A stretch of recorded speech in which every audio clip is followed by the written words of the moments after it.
Hare Krishna. Let us understand Bhagavad Gita chapter by chapter, section by section. To begin with, let us offer our prayers to our spiritual master, His Divine Grace, A.C. Bhaktivedanta Swami Prabhupada, the founder Acharya of ISKCON, and to the Supreme Lord.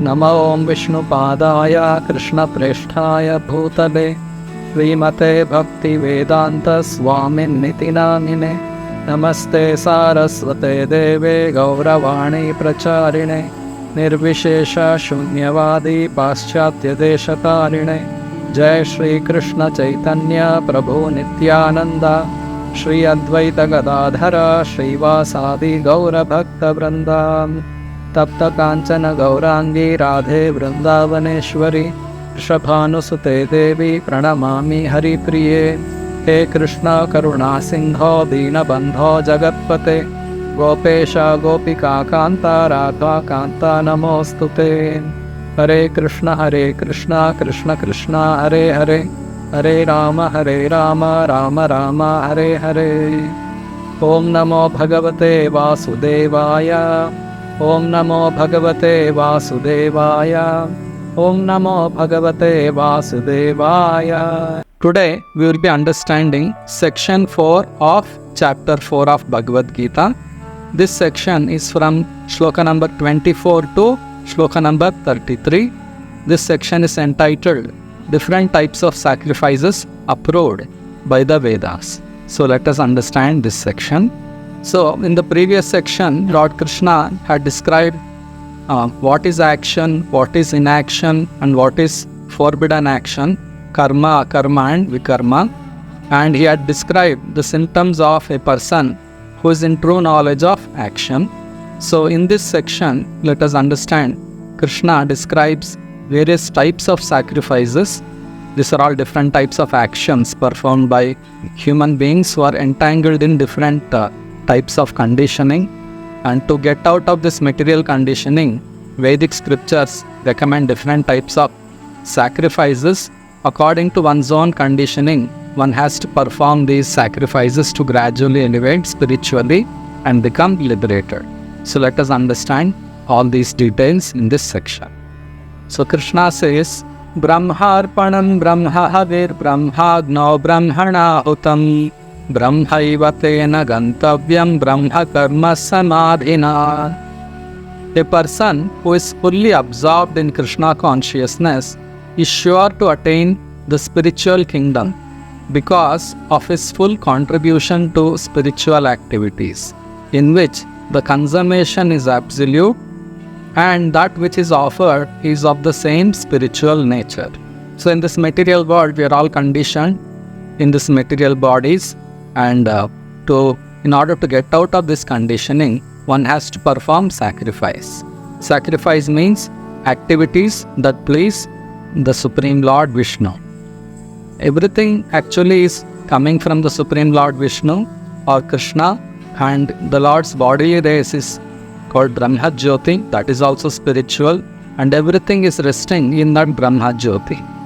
But when we forget our relationship with Krishna and we start performing activities which are meant only for our personal bodily sense gratification, then we become illusioned, we come under illusion and perform material activities. Activities which are not meant for pleasing the Supreme Lord are called material activities. And this is called diseased condition of the spirit soul. The spirit soul will not be happy by performing activities which are not meant for pleasing Krishna. Now, in order to get out of this conditioning and reconnect with the Supreme Lord, we have to perform activities which are meant to please Krishna, and they are all recommended in the Vedic scriptures.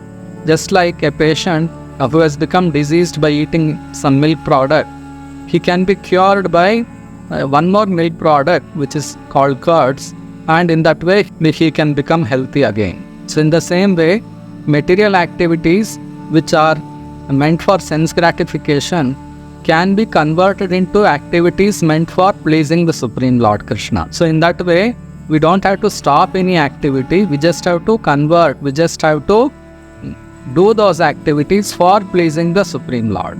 So in that way, what happens? The Supreme Lord is absolute, he is spiritual. The performer who is part of Krishna is also spiritual. Those material ingredients used in the sacrifice, they are also coming from Krishna, therefore that is also spiritual. And because the whole sacrifice is meant to please the Supreme Lord, the process of sacrifice also becomes spiritual. So in that way, everything becomes one with the Supreme Absolute. So that is the summary of this shloka, where Brahmarpanam Brahmahavir Brahmagno Brahmana Hitam Brahmaiva Tena Gantavyam Brahma Karma Samadhina. So a Krishna conscious person, a devotee of Krishna, he offers everything to Krishna, he offers himself to Krishna, and all his activities, his mind, his intelligence, everything he uses just for satisfaction of Krishna. So therefore a Krishna conscious person, a devotee of Krishna, is a first class yogi, and he is the person who performs the topmost yajna. So further, Krishna describes different varieties of sacrifices. According to different conditionings of various people, they perform different sacrifices. So now Krishna will describe all those different types of sacrifices. Krishna says, Daivameva pare yajñam yoginah paryupasate brahmagnava pare yajñam yajñe naivopajivvati. Some yogis perfectly worship the demigods by offering different sacrifices to them. And some of them offer sacrifices in the fire of the Supreme Brahma. Generally, sacrifices are of two categories. One category is offering different ingredients, material ingredients for the pleasure of the Supreme. And the other category is philosophical speculation in search of the spiritual knowledge or the transcendental nature of the Supreme. So these are the two categories. There are some people who worship the Devatas, the demigods, who are all appointed agents of the Supreme Lord. Devatas are all very powerful living beings who are in charge of various departments in this universe for the universal management. There are Devatas who control water, who control wind, who control light, who control production of grains, fruits, vegetables. In that way, there are many requirements for the living beings to live here. So the Devatas control these resources. So there are some people who worship the Devatas according to the rules and regulations given in the Vedic scriptures. And in that way, they want to achieve some material benefits. By recognizing Devatas and by worshipping them, gradually these people will come to a conclusion that ultimately Devatas are not supplying these ingredients. All these ingredients are coming from the Supreme Lord Krishna, and they will, out of their own good fortune, they will understand that it is Krishna who is supplying everything, and they will be able to reach Krishna. So this is one type of sacrifice. There are others who consider that all these different forms of Devatas are all temporary. They are not interested in worshipping the Devatas. They want to offer themselves into the Supreme. They want to merge into the Supreme by giving up all their different material designations, and then they want to merge themselves into the impersonal feature of the Lord. They offer themselves into the fire of impersonal Brahman. So this is one type of yajna where some people merge into the impersonal feature of the Lord. Actually, the soul will always remain an individual even if they enter into the Brahma Jyoti. But some people, due to poor fund of knowledge, they think that by entering into the Brahma Jyoti, they will become one with God. Actually, no one can become one with God. You may enter into the Brahma Jyoti, but you will remain as an individual soul in that Brahma Jyoti. So this is another kind of sacrifice. Then further Krishna says, Shrotradin indriyanyanye samyamagnishu juhvati Shabdadin vishayanyanya indriyagnishu juhvati. Some of them sacrifice the hearing process and the senses in the fire of the controlled mind, and others sacrifice the objects of the senses such as sound in the fire of sacrifice. So, there are 4 divisions of human life, namely Brahmacharya, Grihastha, Vanaprastha and Sannyasa for spiritual elevation. Those who are in the Brahmacharya stage, they control their senses by hearing only about Krishna, tasting food which is offered to Krishna, looking at the beautiful forms of Lord Krishna in the temple. In that way, they control their senses from different varieties of sense objects. Therefore, it's said here, some of them sacrifice the hearing process and the senses in the fire of controlled mind. Mind is the main controller of the senses. Once the mind is controlled, senses automatically come under control. Therefore, always thinking about Krishna, working for Krishna, satisfying Krishna under the direction of a guru is very important for a brahmachari, and he has to lead a menial life just like a servant of the guru and satisfy guru. In that way, he can satisfy Krishna. So this is one type of sacrifice performed by brahmacharis. And there are grihasthas who are allowed to indulge in sex for producing Krishna conscious children. Even though they have license for sense enjoyment, especially they are allowed to indulge in sex, they control indulging in sex because they know the value of human life, and in that way they control themselves. So here it is said, others sacrifice the objects of senses such as sound in the fire of sacrifice. Bhakti begins from hearing. So by hearing about Krishna, by hearing about the leelas of Krishna, the pastimes of Krishna, one can be absorbed. One can absorb his mind. Mind needs something to think, which we are all looking for satisfaction.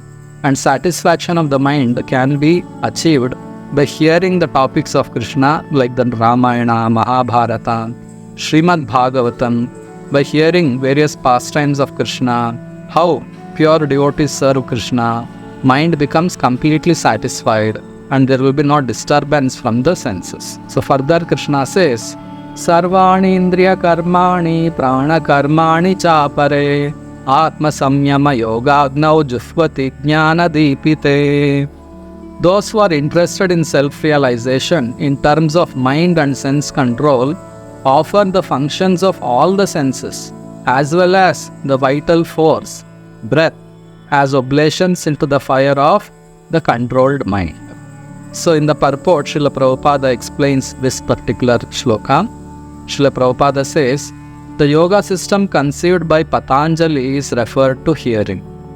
In the Yoga Sutra of Patanjali, the soul is called Pratyagatma and Paragatma. As long as the soul is attached to sense enjoyment, it is called Paragatma. The soul is subjected to the functions of 10 kinds of air at work within the body, and this is perceived through the breathing system. The Patanjali system of yoga instructs one on how to control the functions of the body's air in a technical manner so that ultimately all the functions of the air within become favorable for purifying the soul of material attachment. According to this yoga system, Pratyagatma is the ultimate goal. This Pratyagatma is a withdrawal from the activities in matter.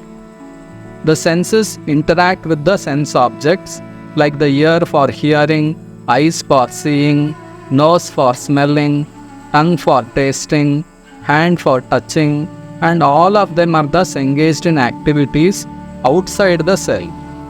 They are called the functions of the prana vayu. The apana vayu goes downwards.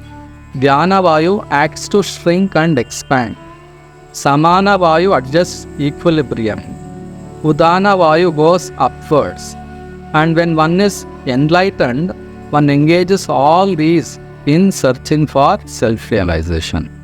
So this is one type of sacrifice which people interested in controlling the various types of air within the body, they understand all these techniques and then try to control these airs for spiritual enlightenment. Further, Krishna says, Dravya yajñāsta po yajñā yoga yajñāsta thāpare svādhyāya jñāna yajñāscha yataya samshita vrataha There are others who, enlightened by sacrificing their material possessions in severe austerities, take strict vows and practice the yoga of eightfold mysticism. And others study the Vedas for the advancement of transcendental knowledge. So in this shloka, Krishna has mentioned few sacrifices performed by different categories of people. One type mentioned by Krishna is Dravya Yajna. There are people who like to help poor people, so they open dharmashalas, sarnadana chatras, atitishalas, then anathalayas and vidyapitas. And even in the West, they open hospitals and free education and free medicine. This is called Dravya Yajna, offering one's material possessions for pleasing the Supreme in the form of helping the poor people, helping the needy. And then there are others who take strict vows, that's called Tapo Yajna, just like in Chaturmasya and Chandrayana. They take strict vows of avoiding certain eatables, not shaving for 4 months, and then not moving around, not going outside, and then avoiding to eat even 2 times, just eating only once a day. Like that strict vows they follow for spiritual advancement. This is called Tapo Yajna. Then further there is Yoga Yajna, those who follow Ashtanga Yoga system, and then they follow Yama, Niyama, Asana, Pranayama, Pratyahara, Dharana, Dhyana, Samadhi. Like that there are 8 stages in this Ashtanga Yoga system. So those who want to achieve certain type of perfection in this material world, they practice this Ashtanga Yoga. And those who strictly practice Ashtanga Yoga, they will be able to see the Paramatma feature in the heart. So that is one type of yoga.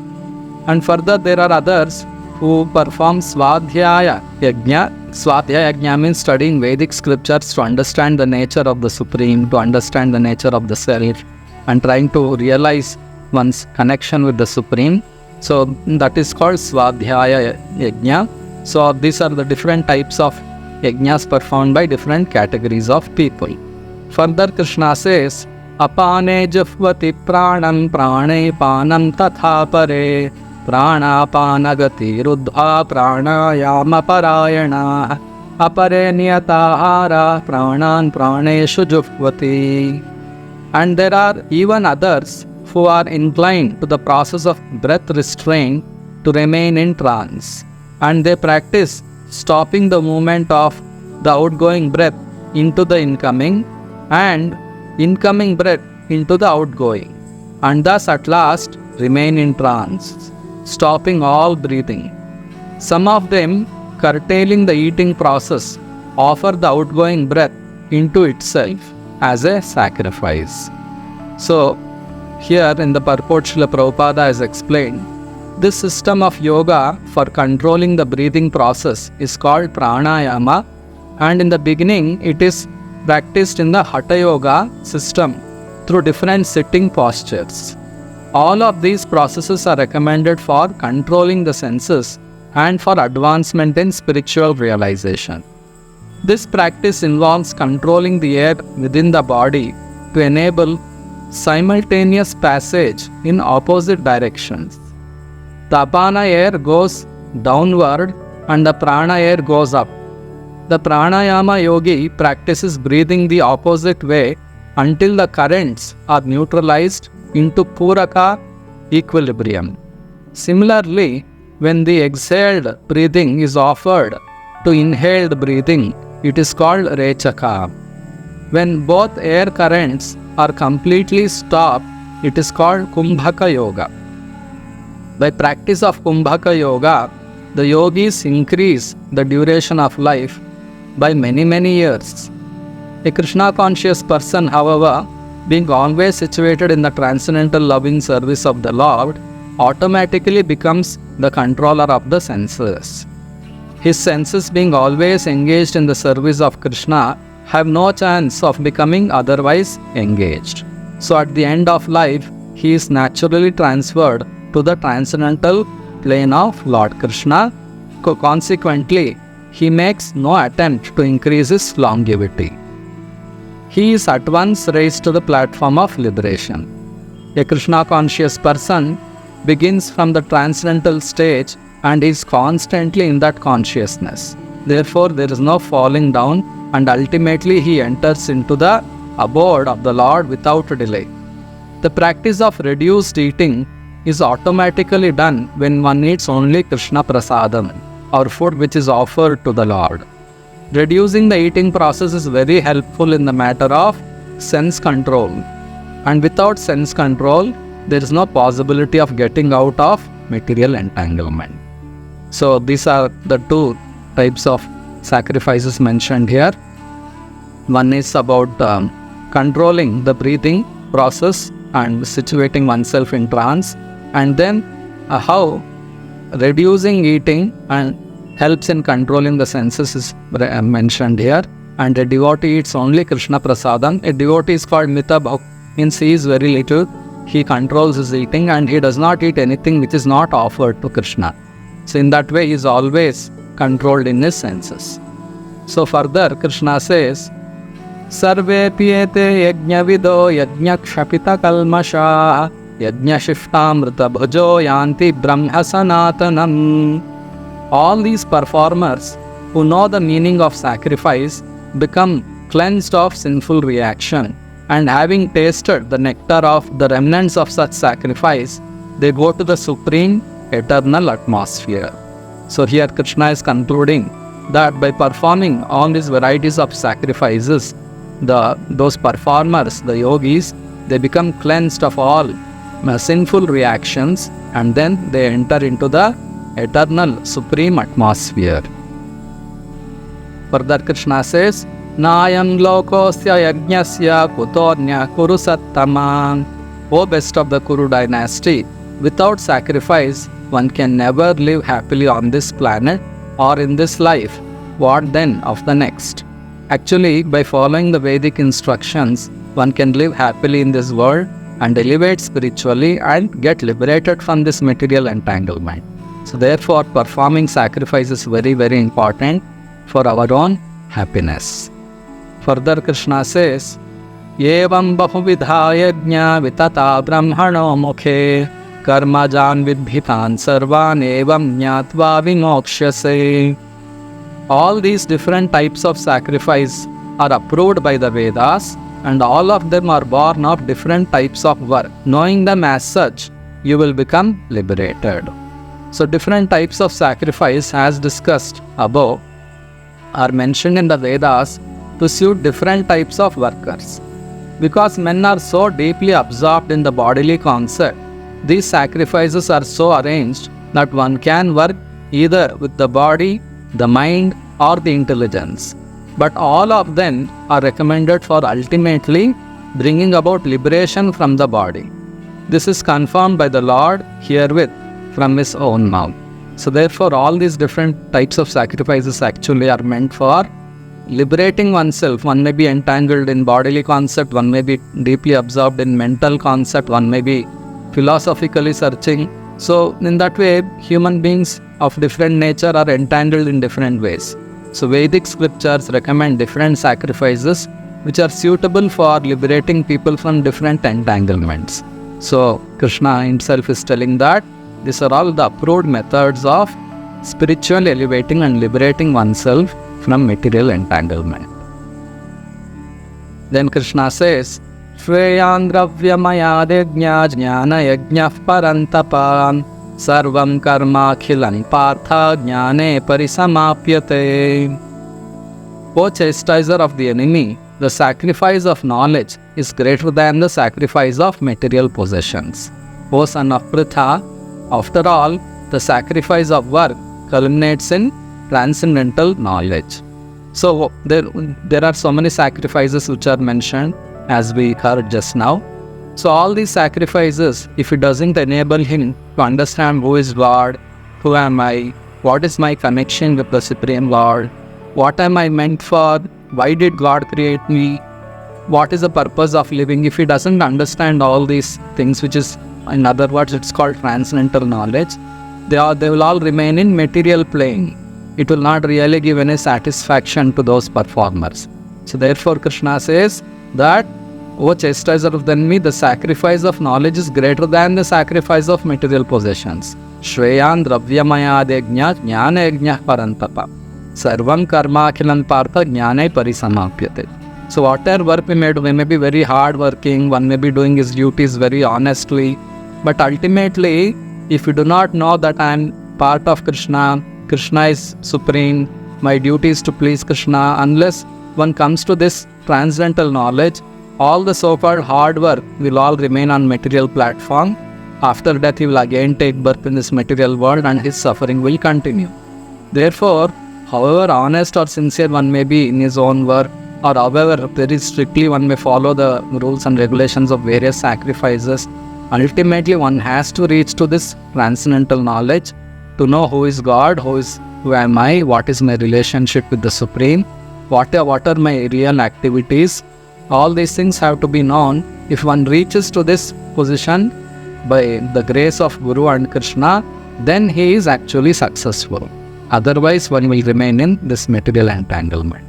So how to achieve this transcendental knowledge and how to act will be further described in the next section.